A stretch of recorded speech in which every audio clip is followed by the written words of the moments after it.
நேர்களே, இன்றைக்கு காலை தமிழ்நாட்டுடைய அரசியலில் 3 சம்பவங்கள். நடிகர் விஜய் தனது கட்சியினுடைய 3ஆம் ஆண்டு ஆரம்ப விழாவில், தொடக்க விழாவில் அவர் பேசியது பனையூரில். 2வது, எல்லோரையும் திக்குமுக்காட வைக்கும் பிரேமலதா விஜயகாந்த். அவருடைய நடவடிக்கைகள் அதிமுகவையும் திமுகவையும் உலுக்க வைக்கின்றது. கதவு சாத்தப்பட்டாலும் அவற்றை விடுவதாக அவர் இல்லை. அதான் ரொம்ப முக்கியமான விஷயம். நீங்கள் தனிச்சு நில்லுங்க அப்படின்னு சொன்னாலும் அவர்கள் நிற்பதற்கு தயாராக இல்லை.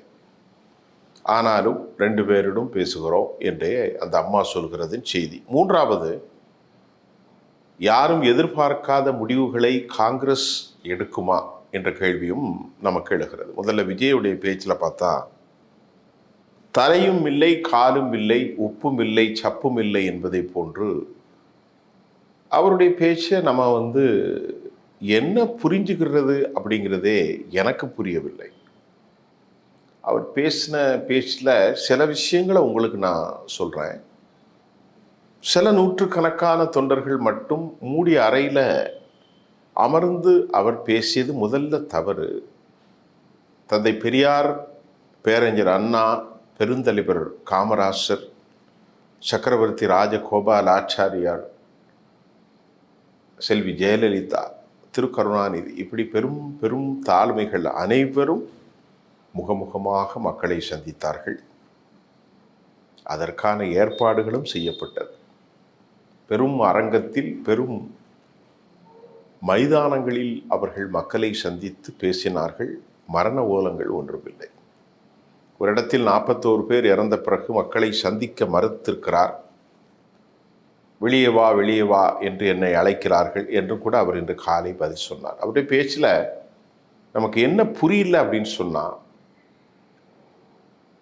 பெருந்தலைவர் காமராஜர், எம்ஜிஆர் அவர்கள் இருந்த அந்த சீட்டில் 2017க்கும் 21க்கும் பிறகும் இவர்களே அமர்ந்திருக்கிறார்கள் என ஸ்டாலினையும் எடப்பாடி பழனிசாமியும் கடுமையாக அவர் தாக்கியிருக்கிறார். 1. தூக்கத்தில் எழுத்தி திரு ஸ்டாலின் சாரிடத்தில் கேட்டால் விசிலுக்கு தான் ஓட்டு போடுவேன் அப்படின்னு அவர் சொல்கிறார் அப்படின்ட்டு பொருத்தமில்லாத, அறிவுக்கு புலப்படாத சில விஷயத்தையும் சினிமாத்தனமாக அவர் பேசுகிறார். 2. 3வது விவகாரம், கூட்டணிகள் கட்சியெல்லாம் எனக்கு நம்பிக்கை இல்லை. 4வது விவகாரம், செப்பாலஜிஸ்ட் சொல்றதையும் நான் நம்ப மாட்டேன். அப்புறம் விசில் அடிக்கிறாங்க. தீய சக்தி திமுக, அப்புறம் தில்லுமுள்ளு சக்தி திமுக அப்படின்ட்டு திமுகவை அவர் வழக்கம் போல அழைத்தார். அதுக்கப்புறம் அதிமுக தலைமையில் இல்லை, பாஜக தலைமை இல்லைன்னு அவர் ஒரு கூட்டணி சொன்னார். அது உண்மையும் கூட. அதுக்கு விசில் சத்தம் பறந்தது. பாருங்க, எல்லாருமே குடும்பமாக விசில் அடித்து கொண்டே நமக்கு வாக்களிக்க போகிறார்கள். இந்த செய்தியை இவ்வளோதான் அவர் பேசினார். இது அப்புறம் இடையில கொஞ்சம் டான்ஸ் ஆடினார், போனார், அதெல்லாம் விட்டுருங்க. குடும்பமாக வாக்களிப்பார்கள். அவர் நான் மாமாண்டு இந்த முறை ஸ்டாலின் சாரை சொல்லலை. ஸ்டாலின் சாரை தூக்கத்தில் போனால் விசில் அடிப்பார் அப்படின்னு இந்த மாதிரி சில விஷயங்கள், உப்பு சப்பு இல்லை, இதெல்லாம் கொண்டு மக்கள்கிட்ட என்னத்தை சொல்ல முடியும்? ஒரு தலைவன் பேசினா அந்த தலைவன் என்ன பேசினா, அவனுடைய எதிர்காலம் என்ன, அவனது கொள்கை என்ன, அவனது கோட்பாடு என்ன? நகைச்சுவையே வாழ்க்கையாகிவிடக்கூடாது. அதே மாதிரி சீரியஸும் வாழ்க்கையாகிடக்கூடாது. 2க்கும் இடைப்பட்ட ஒரு நிலையில் ஒரு அரசியல் தலைவன் இருக்கணும். மேடையில் எப்படி பேச வேண்டும் என்பதையும் கற்றுக்கொள்ள வேண்டும்.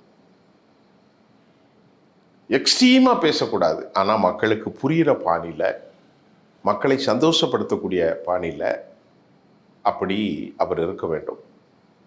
2 இன்ஜின், டப்பா இன்ஜின், டபுள் இன்ஜின், இப்படியெல்லாம் யாரெல்லாம் பேசினதெல்லாம் இவர் பேசுகிறார். அது இவருக்கு தேவையில்லை.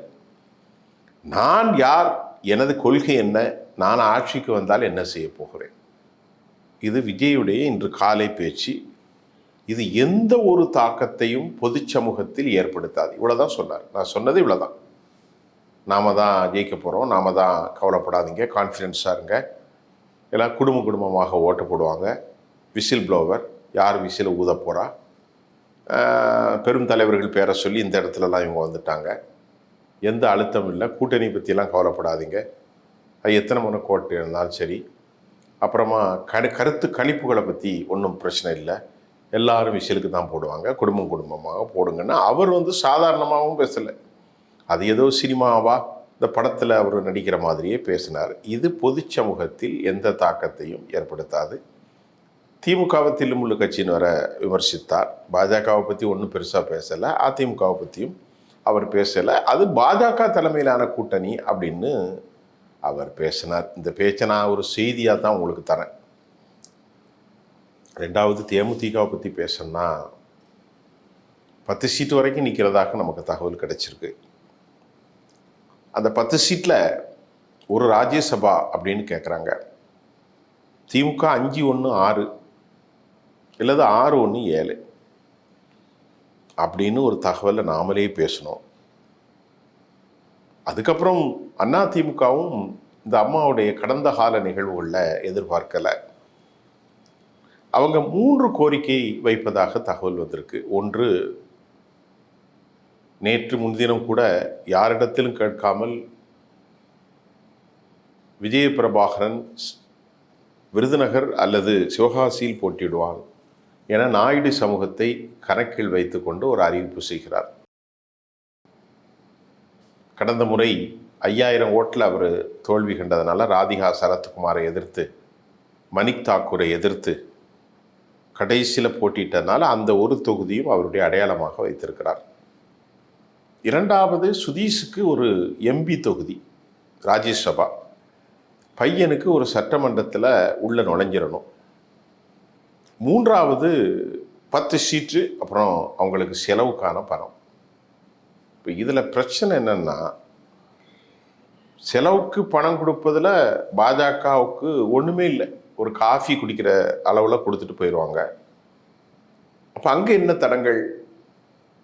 அவர் பீகார் ஃபார்முலாவை பின்பற்றக்கூடிய அமித்ஷா தமிழ்நாட்டில் இடைநிலை சாதிகளின் வாக்குகளை, தேவேந்திர குலர் வாக்குகளை, நாடார்களுடைய வாக்குகளை, முத்தரையர்களுடைய வாக்குகளை, முக்குலத்தோர் வாக்குகளை எல்லாம் ஒருங்கிணைத்து வெற்றி பெறலாம் அப்படின்னு அவர் சொல்லியிருக்காரு. அது சாத்தியம் தமிழ்நாட்டிற்கு ஆகாது என்பதையும் நம்ம ஒரு காணொலியில் சொல்லியிருந்தோம். அது அங்கே இதுங்க. இப்போ நாயுடு சமூகத்தின் வாக்குகள் பெரும்பான்மையாக இருக்கிறனால இந்த அம்மா வச்சிருக்கிற 0.43% என்ன மதிப்பு இருக்குது அப்படின்னா, நாயுடு சமூகம் ஏற்கனவே ஏன் இவர்களுக்கு வாக்களிக்கவில்லை அப்படின்னெல்லாம் பல கேள்விகளும் எழுகின்றது. இதுவரை முடிவு செய்யப்படாத இவர் எத்தனை கேட்கிறார் என்பதும் என்ன கேட்டார் என்பதும் தெரியவில்லை.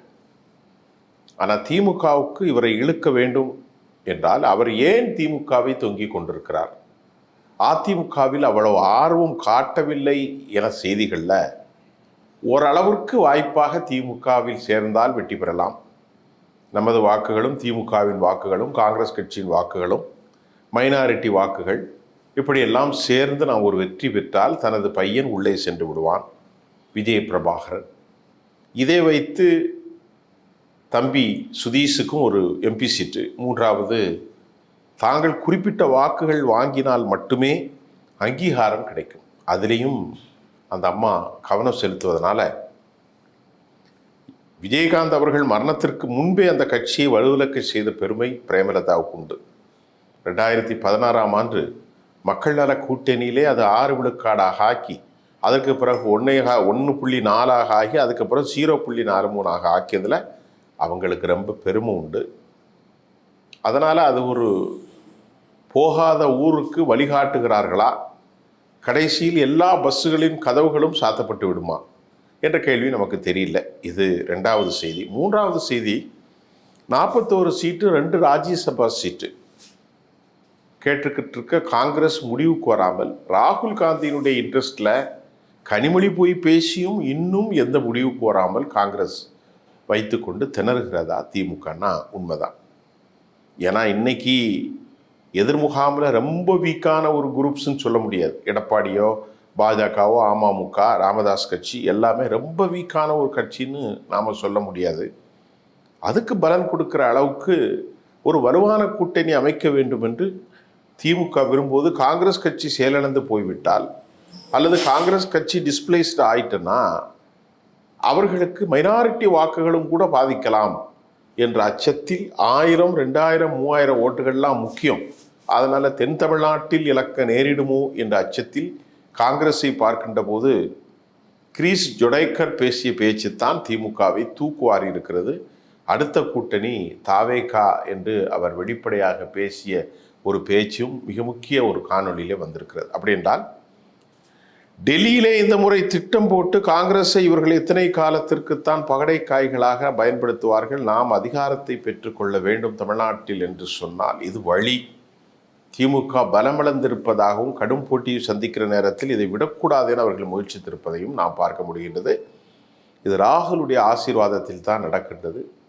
கடைசியில் 27 சீட் வரைக்கும் கனிமொழி கொடுப்பதற்கு ஒத்துழைத்ததாகவும் 2 ராஜ்யசபா சீட்டுக்கு வழி இல்லை என்று சொன்னதாகவும் பேச்சு வந்திருக்கிறது. உள்ளாட்சி மன்ற தேர்தல்களில் 20% அனுமதிக்க மறுக்கவில்லை, 27 சீட்டை நீங்கள் வாங்கிக்கிடுங்க அப்படின்னு சொன்னதாக வந்திருக்கு. அதற்கு ஃபுல்ஃபில் ஆகாமல் செல்வ பெருந்தகை, ஜோதிமணி, மணிக் தாக்கூர், கிரீஷ் ஜொடேகர் மற்றும் ராகுல் காந்தி ப்ளே பண்ணுறாங்க. இதுதான் இன்னைக்கு காலையிலே நமக்கு கிடைத்திருக்கிற 3 செய்தியும் இருக்கின்றது. அதில் கூட்டணிகள் இன்னும் வலுவாகாத நிலையில் கதவுகள் திறக்கப்பட்டிருக்கிற நேரத்தில் கடைசியில் இவர் வேகமாக கையில் இருக்கக்கூடிய சரக்கு துணி பாக்கெட்டை கொண்டு வேகமாக ஓடுவாங்க. அந்த லெவலில் சுதீஷும் விஜயபிரபாகரனும் பிரேமலதாவும் ஓட போகிறார்களா? காங்கிரஸ் கட்சி தாவேக்காவை இணைத்து தமிழ்நாட்டு அரசியலில் மாட்டப் போகிறதா? நடிகர் விஜயனுடைய உப்புச்சப்பு இல்லாத தலையும் வாலும் இல்லாத பேச்சு பனையூரில் நடந்தது மக்களிடத்தில் எந்த மாதிரியான ஒரு இம்பேக்டை ஏற்படுத்தும்? 15% பெறும் என இந்தியா டுடே சொல்லியிருக்கிற கருத்து கணிப்பை அவர் நிராகரித்திருக்கிறார். இதெல்லாம் பல கேள்விகள் நம் முன் தொங்கித்தான் இருக்கின்றது. நாம் அடுத்த இது ஒரு பேப்பர் மாதிரி, இப்போ நான் சொல்கிறது ஒரு பத்திரிகையில் வந்த செய்தியே சொல்கிறேன். நீங்கள் உங்களுடைய ஸ்டைலில் அதை புரிஞ்சு கொள்ளுங்கள். நன்றி, மீண்டும் சந்திப்போம்.